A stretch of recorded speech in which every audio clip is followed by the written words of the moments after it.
Hello and welcome to this week's lecture. This week we're going to talk very briefly about collection development, about book selection, and about awards. I'm calling it Awards Week in terms of what you're going to be reading for this week, but there's a couple other things thrown in that we'll talk about. So collection development is a process of choosing new materials for your collection. And in order to do that, there's several things that you need to do. You need to identify gaps in your collection. Where might you need things, and in particular talking about fiction and nonfiction for leisure reading. You need to, and this is more for the librarians in the class, but you also might think about this if you're collecting books for your classroom library.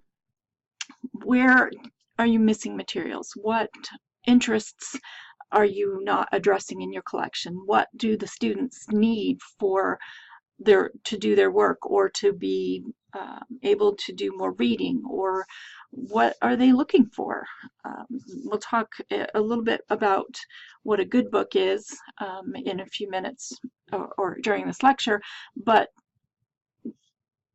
needs can be, we need books to practice our reading with, we need books to keep the students engaged, we need books for as Spanish speakers, we need books that cover material on, nonfiction material that cover our curriculum needs. You need historical fiction to introduce students to a particular time in history. You need picture books for science. So there's all different ways of identifying needs, and hopefully you'll have money to be able to choose new materials and to fill in these gaps that you might have.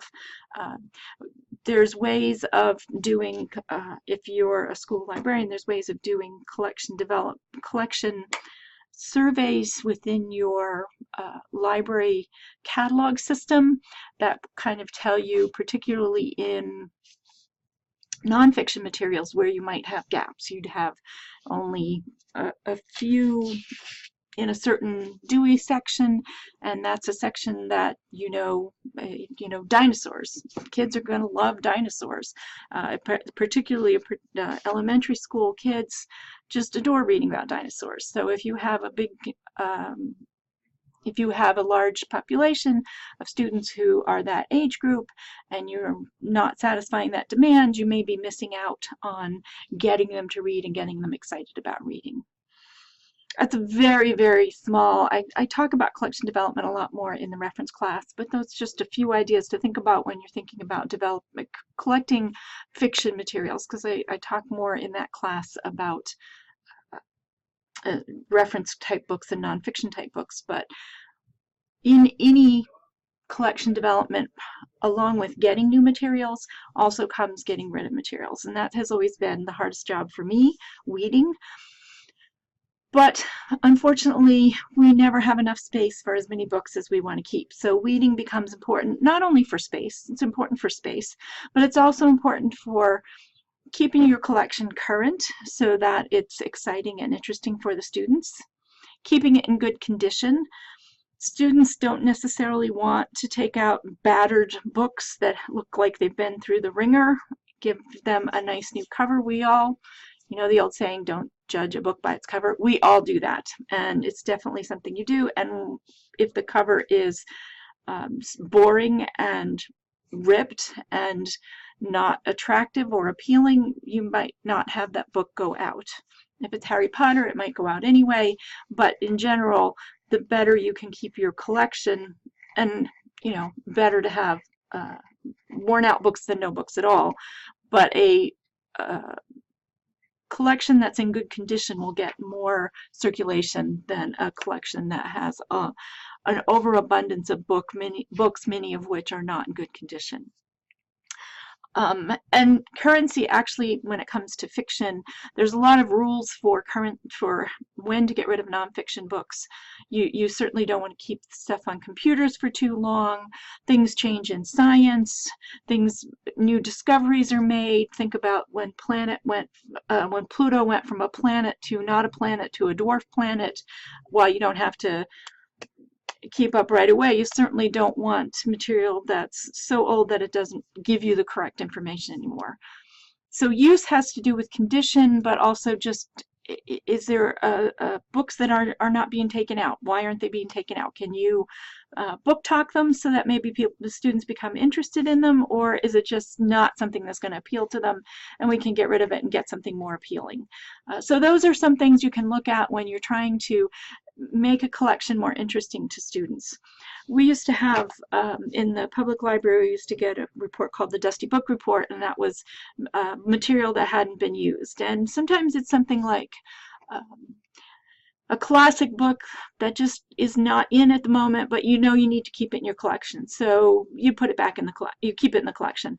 Or sometimes you put it out on display, because books on display certainly are picked up much more readily than books that are not on display. So maybe you take some of those dusty books, put them on display, see what goes out, and if they don't go out after that, then maybe it's time to get rid of them.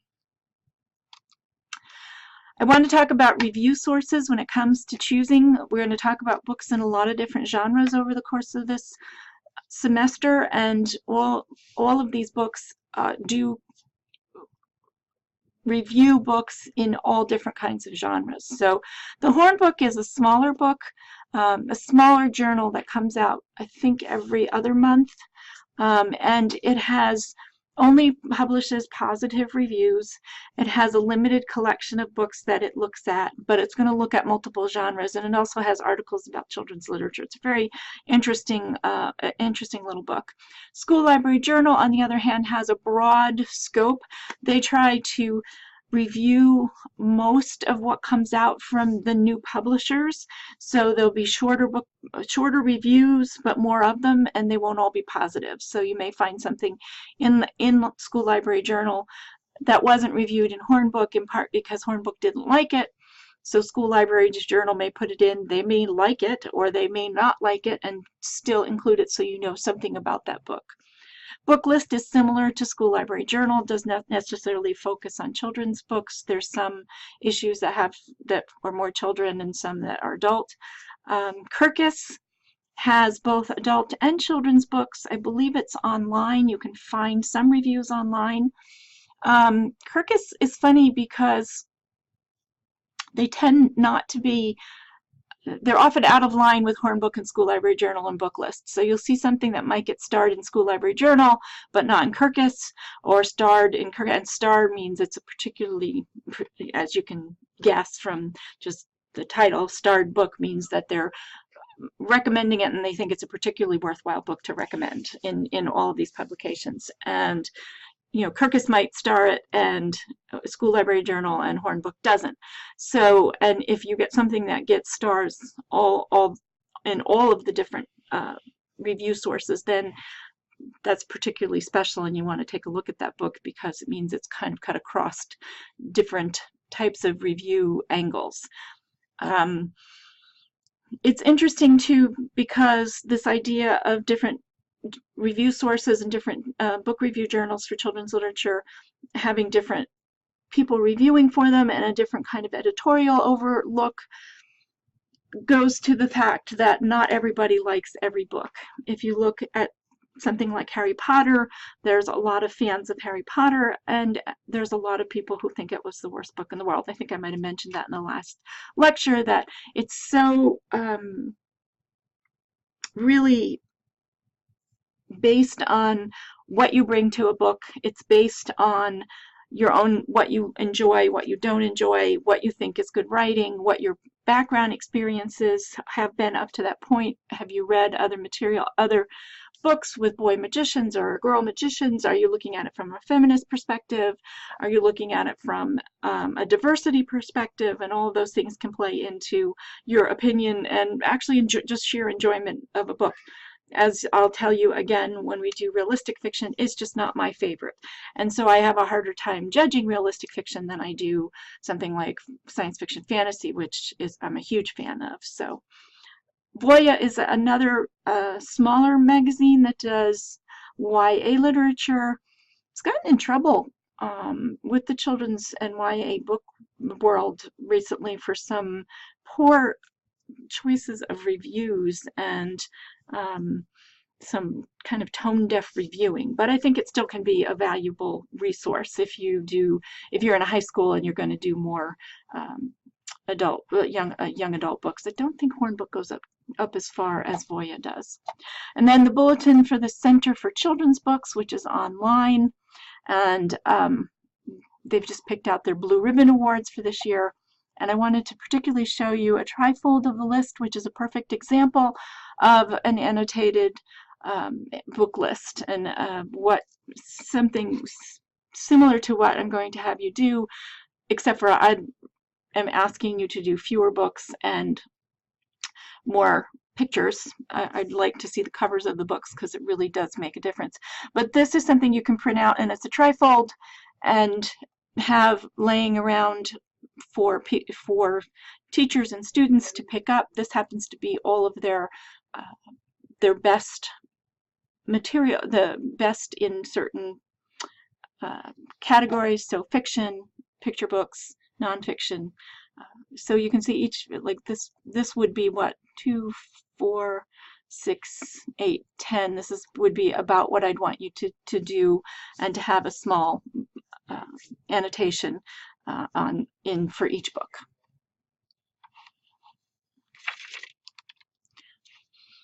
Okay, so that's Review Sources, is a place to get information about books. Another place to get information about books and help you choose books to use, to put in your library, to use with your students, is book blogs and websites. And I picked out a few to point out. I have a lot of links in this slide, and I will put the slide with the links up with the lecture, which you will have already seen to get to this lecture. But Disability in Kidlit is one I've discovered recently, which reviews books that featured disabled individuals, and it's really good because it is written by people with disabilities, so you get their perspective of how well they think the book represents their life, which I think is really something important that we need to think about, and which I'll talk a little bit more about next week when we talk about multicultural books. But disability, I think, is something that we don't really think about much, and it can be important that it's portrayed sympathetically and it's portrayed well. Cynthia Lettich Smith is an author, and she writes children's and young adult books. She has a wonderful book. She's Native American, and she writes Native American books, and Jingle Dancer is a picture book that I really like, but she has some interesting reading material on. She has bibliographies, and I think her bibliographies, she writes about diversity and inclusion. She includes interracial. She has these lists that have books, which it's not going to. Okay, so here's interracial children's books, and this is another annotated bibliography here. It's just done on a web page, and you can see that she's included the images here, and she's got the title and the author. It's nice to add the publisher and the year when you're doing these. She's added ages mostly because this is has material for multiple ages. If you're focusing on a grade, you probably won't include that. But the other thing that's nice to include is if you're doing it for the library, it's good to include the call number of the book.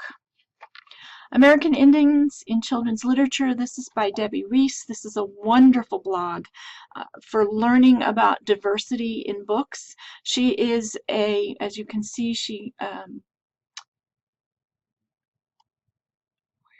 where she describes herself as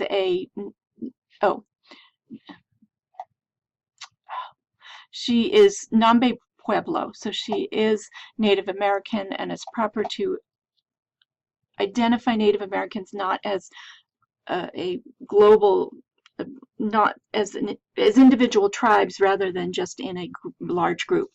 And she will post on her blog really good books that show very good representation of Native Americans, and then also reviews of books that do not show good representation.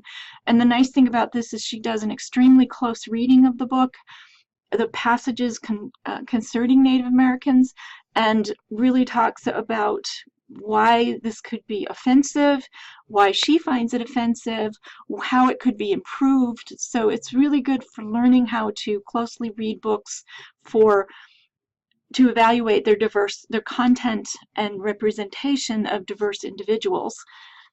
And it's also just got some really good sources for finding good books, Native American books.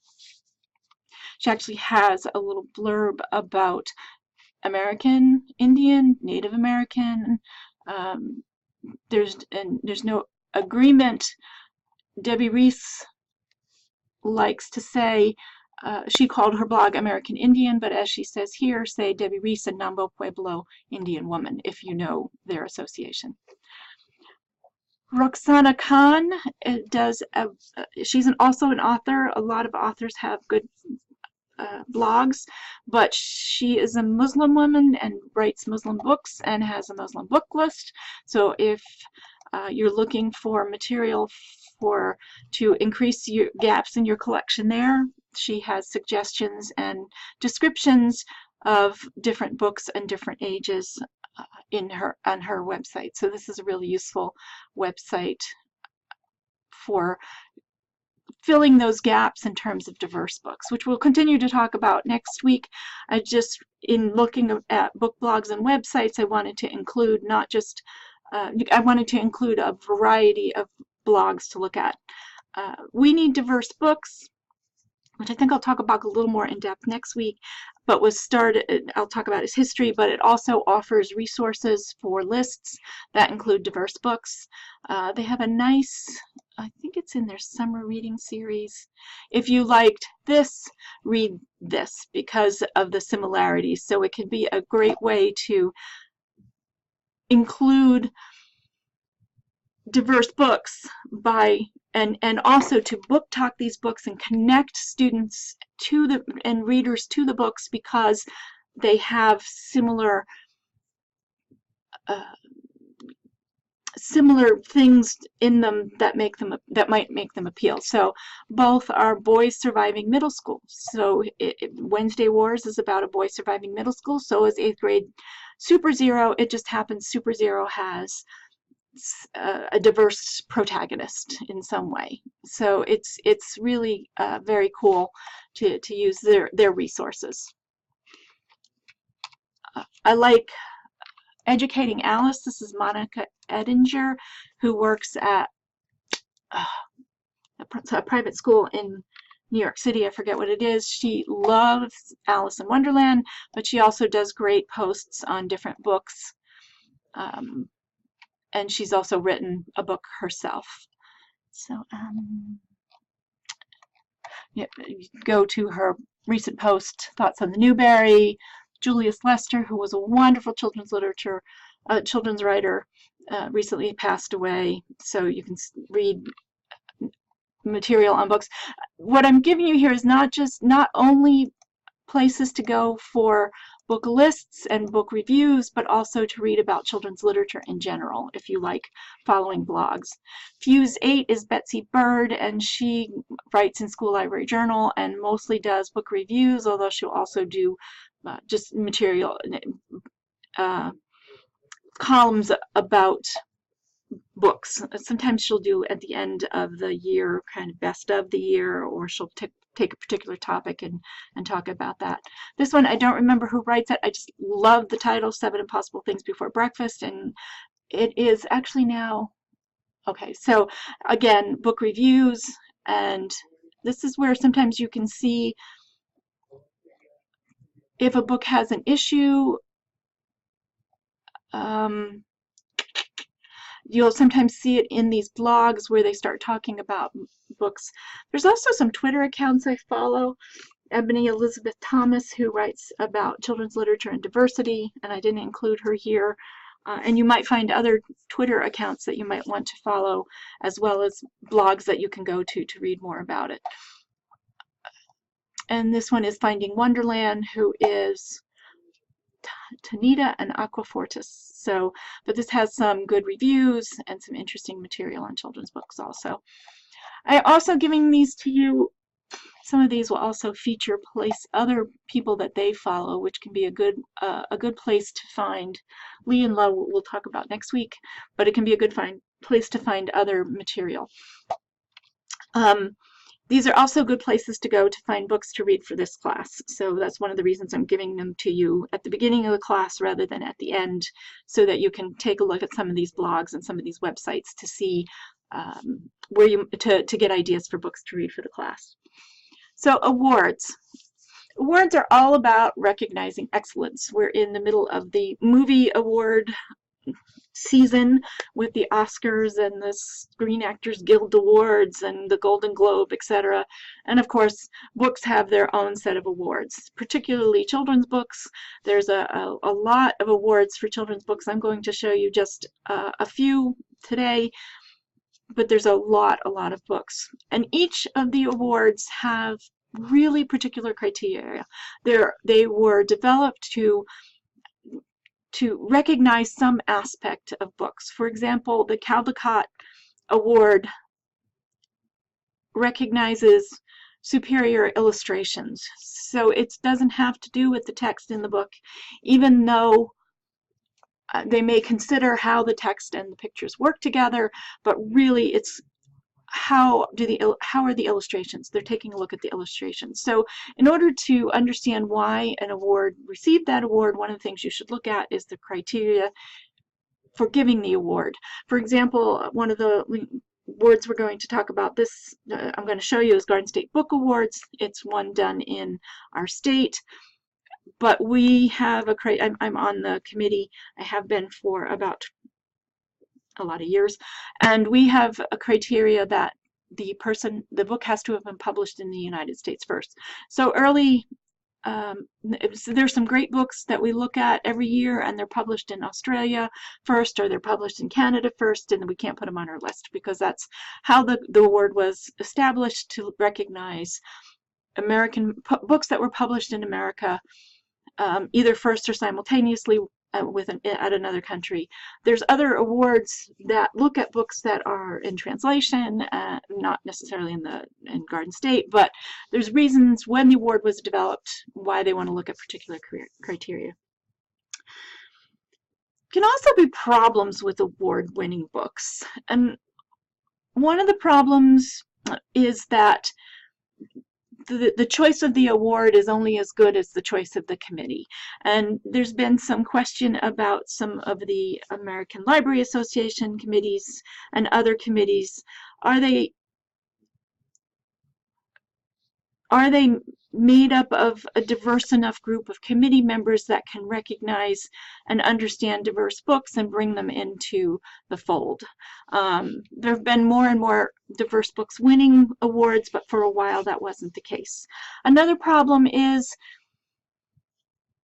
as they might not age well. Some of the early Caldecott books are just frankly racist, and Newbery books. They're one award was started in 22, one was started in 38. There's some books that just did not hold up well. So just because they're an award-winning book does not automatically mean that they're right for what you want to use them for, that you would necessarily agree with all criteria. The same with reviews. Just because it's reviewed positively in a journal doesn't mean that there might not be issues. There's been books that have been reviewed positively in journals that later on people, or not even so much later on, people have pointed out problems in the book, that the representation is not good, or it's sending a bad message, and that particular reviewer may have missed it. It wasn't her biases or his biases may have been such that they didn't recognize the problem in this book. And I'm not using biases as necessarily a negative word here, but just the things that we come to books with and the background that we have and what we know. So for example, School Library Journal, you have to have been a librarian or be working with librarians or being an educator of librarians in order to write for that, which gives you some experience with children's literature and children, but maybe doesn't train you well enough to be aware of some of the issues that might come up in diverse literature. Some examples of award. There's the Newbery Award, of course, which is for writing up to 14 years old. Last year's winner was The Girl Who Drank the Moon. And if you go into the ALA pages, you can find past winners with blurbs. This is another example of an annotated bibliography. It's just a very short annotated bibliography because it's only giving you the winner and the honor books. They're just about ready to announce, I'm going to Midwinter next week. They always announce the ALA award winners at a ceremony at like 8:30 in the morning on the Monday morning of the Midwinter, ALA Midwinter. It's a little late this year because for some reason Midwinter it doesn't start until not this Thursday but the following Thursday. But I'm planned my time, so I'm going to go see the book winners announced. It's kind of a cool thing. The Caldecott, as I mentioned, is for illustrations. So you see here, here's the criteria to the artist of the most distinguished American picture book for children. And again, they're talking about American picture books, so something that was published not in America would not be eligible. I liked this Do Is Tak. That was a good one. I haven't read They All Saw a Cat, but I heard that was really good. You can also see the members of the committee are listed here. Coretta Scott King is a relative, well, 1970, I think, I'm not sure. Annually to outstanding African American authors and illustrators of books for children and young adults. And March has won quite a few. And you see there's some overlap. We saw Radiant Child as a Caldecott, and it also won the Illustrator Award. The Robert F. Seibert Award looks at informational books. A distinguished informational book published in the United States in English during the previous year. Again, the criteria is right there. I am on the nomination ballot for this committee, so if you happen to belong to ALA and ALSC, which most of you probably do not, vote for me. What part of the committee is appointed, part of it is voted for by the membership, and they have 10 people on the ballot for 5 slots, and I would really love to be on this. And you will hear by the end of the semester if I'm on it. Pura Belpré is for, it's named after the first Latina librarian in New York Public Library, and it presented annually to a Latina writer and illustrator whose work best portrays, affirms, and celebrates the Latino cultural experience in an outstanding work of literature for children and youth. I like this Low Riders series. It's a graphic novel. It's kind of awesome. And the Prince Award, I think this might be the newest award. And you can see, again, we have overlap because March, which is John Lewis's graphic novel about his life, won this one also. And this is for YA books, young adult literature. And I think that was started in 2000. Then there's those are all American Library Association. I just wanted to let you look at local books, Garden State Children Book Awards for basically for grades 2 to 5. It's not gonna, okay. And what we do is we develop a ballot of 20 books in early reader, fiction series, and nonfiction for kids grades 2 to 5, and then the ballot goes out. We're reading books right now to put on the ballot. No surprise, in the nonfiction readers. So librarians and school librarians get together. We narrow down a list based on Hornbook and Starred books, but what we're looking for in these books is kid appeal. So we want something that's going to appeal to kids, and we develop the ballot so that of 20 books in each category, and from April through December we try to promote this so that kids themselves can actually vote on this book and choose the best book. And actually the authors, when they accept them, get a kick out of the fact that it's chosen by the kids. Garden State Teen Book Awards does a similar thing, but for teens. They do 6 to 8, 9 to 12, and 6 to 12 nonfiction. And we have now online voting. They've had online voting for a while. You could use this in your classroom, in your library, have the students vote. The voting is closed now and will open up again probably sometime in April or May. CCBC, I put this on here, the Cooperative Children's Book Center, which we'll be talking about for another reason later, but they have, this really should have gone, this not only has websites, but also awards, additional awards here. So Arab American Book Award, Batchelder is for outstanding translated books, Comstock Read Aloud, I don't know, all kinds of book awards. This is a great list to look at if you're looking for books that at least somebody thought was good. And again, always use your own judgment when looking at these lists. Somebody thought they were good. It doesn't mean you have to think they're good. Orbis Pictus is by the National Council Teachers of English, and I just wanted to show this to you because I mentioned it. We saw the Orbis Pictus book last week, and they do awards. And this is for outstanding nonfiction for children. And you can see past. A nice thing if you're all of these awards, if you're looking to increase your collection, to fill in gaps, these are great places to go to get ideas. Again, take a look at them, you know, understand the limitations of these lists, but also they can be a great resource doing these lists. And you can see they have the past winners there too, as most of the other sites that I've shown you. ALA also does children's notable lists, which has books, recordings, and videos, and this includes all of this is for up to age 14, I think. ALSC is the children's section up to age 14. It's the Association for Library Service Children. YALSA is Young Adults Library Service Association, I think. So a lot of what I've showed you has been ALSC. Prince was YALSA. YALSA also has some other ones.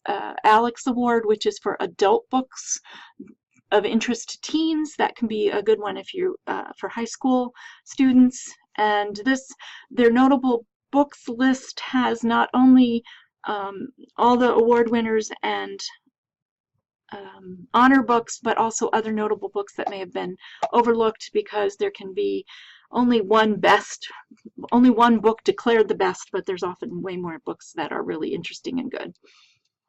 I want to talk a little bit about good books because as we're thinking about selection, as we're thinking about collection development and what to read, you know, you say you want kids to have a good book. What is a good book? Often it's defined very narrowly as something, in doing research into the history of fiction offerings in libraries from the 1880s on, you'll see that a good book is one that has a good moral lesson, and originally fiction was really kind of frowned upon in libraries, and novels particularly, and anything that was popular and women liked to read tended not to be considered. It was, you know, too flighty to include in libraries who wanted good reading. And this kind of attitude towards what makes a good book, and that it has to be something high moral character and high literary style, can become really limiting, especially when you're trying to invoke a love of reading in children. And if you think about what you yourself may read, you may read some very good literature, but is that all you want to read all the time? I know I myself love fluff. And I mean, that's a derogatory term, but something that's a series, a good mystery book, a good, you know, light fantasy, and actually mysteries, I could read light mysteries forever. You know, I'm just love them. And series which have been frowned upon sometimes as not being good writing.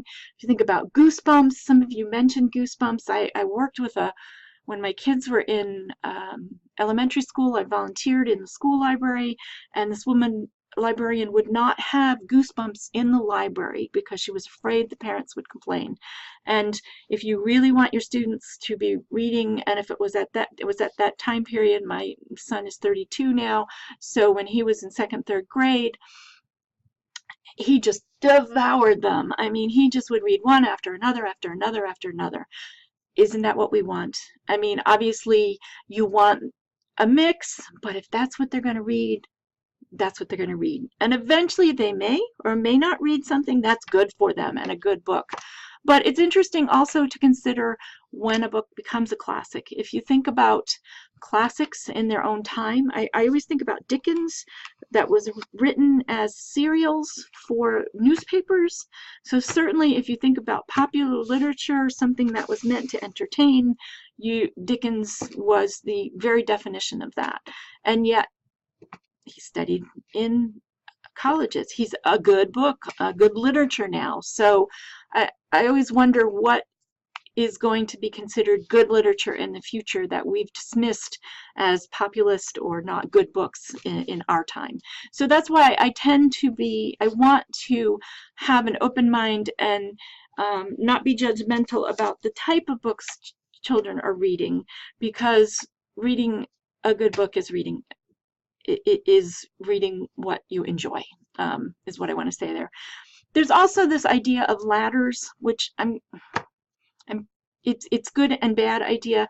The idea that if you get children reading whatever they want to read, they're eventually going to read something better, and they may or may not, and something that is considered better and more literate, and they may or may not. They may, if they're reading a lot of material, they're going to be able to read those books that are considered good literature. They may not enjoy them, but they'll be able to read them. Or they may just naturally move up and move from lighter fiction to something heavier, something more intense. They may move completely into nonfiction. There's some people who are readers and read only nonfiction because that's what they enjoy and that's considered light reading to them. So that's my little spiel about good books. And I think we have to engage students in what they're interested in. Okay. And I realize I'm going on and on. I'm sorry for this class. These lectures are going to be longer because this is my passion. But I just want to talk about the difference between a book review, an annotation, and a book talk. So a book review is basically contains a plot overview. It's a critique of the book, whether for good or bad, and valuation and a recommendation. Particularly in School Library Journal, you'll see things like every library. I think they now have like a little verdict. It actually says verdict as part of the review and says every library needs this, or just for those libraries with people who have had the first 3 books in the series, or something like that. So that's a book review. An annotation is a short recap of the book. It can be very short. You want to give a little scrap to hook somebody with the annotation. You don't want it to be evaluative. Questions can work really well, you know, put like the name of the 2 characters and the situation they get into, and you know, will they get out of it? Will they be able to reach the top of Mount Everest? We read the book and find out. So an annotation should be shorter, should contain less information than a book review, depending on how much room you have. What I'm asking you to do for your book annotated book list is 2 or 3 sentences. You might have something that you have to do it in a sentence. When we do annotations for our Garden State Book Awards and Easy Readers, it's very hard to write more than a sentence annotation of an easy reader, unless it's got multiple stories in it. But if you take something like a Elephant and Piggie book, it's going to be hard to write a 15-sentence annotation on that. And then a book talk is truly an advertisement. A book talk, you want to really hook them and get them in. You want to, the annotation to give them more information. The book talk totally wants to hook them in. You want to think about the book talk, or what you're going to be doing is a book trailer, which is just a book talk in a movie form. You want to, it's an advertisement for the book. You want to bring them in. You want to tell them something that gets their attention and that makes them want to know more. And questions can be really useful in book talks also. So I just wanted to cover the difference between those. And then finally, I just want to talk about finding books where you're reading for this semester. The books can be a classic. They can be brand new, as long as they're new to you. It can be something that you've never read, but it has to be new to you. That's why it can be a classic that you've never read, or it can be a new book that you haven't read. But I want you to be reading, expanding your horizons and reading new literature. I'm trying to give you a balance in terms of pages read. I will try not to ask you to read 2 young adults in the same week, so you can choose to use it. If I don't indicate what it is, you can choose to read a picture book and a middle grade novel, or a picture book and a YA, so that you have time to read throughout. I know there'll be some weeks where you probably won't read the whole book, and I'll never know. You don't have to tell me. Read enough of it to get a flavor for it. Read all of the book if it's a genre you don't like, or you think you don't like, because I really want you to be forced to explore new genres, because even if you don't like them, you're going to be forced to talk about them and to understand why others might like them. Some of the places you can find books, recommendations from other people, from school librarians, from those awards lists, from those blogs, and also Novelist, which is available in the library at William Patterson. If you go into databases and choose N for Novelist, those of you who've been in my reference class already will know how to do this, but Novelist, it won't help you necessarily with all the teen books, but for up to ages 12, if I want you to read science fiction, you can type in and it'll give you some science fiction. Actually, I think it has horror, historical fiction. That's one of the things. So say you want to read about the Civil War, it's going to take you to books, historical fiction about the Civil War, and then you can go into one of these and find out more. Appeal terms, that's what I was trying to think of. Book appeal terms. What is it that appealed to the students when I was talking about the diverse books and the crossover? What is it that appealed to the students? And this database tries to give appeal terms to help you recommend other books. So the tone is bleak, the character is relatable, it's historical fiction, writing style is richly detailed as opposed to fast-paced. Here are some of the subject headings. So if you don't like this but you want to read about boy soldiers, you can click on that.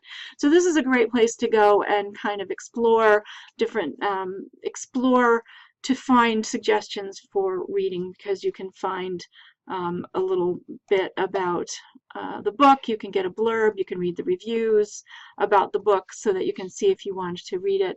If there's article, if it's been on, if it won awards, they'll be here, or if there's articles about the book, they'll be there also. So, oops. So that, I believe, is the end. Thank you very much, and I will see you on the discussion board.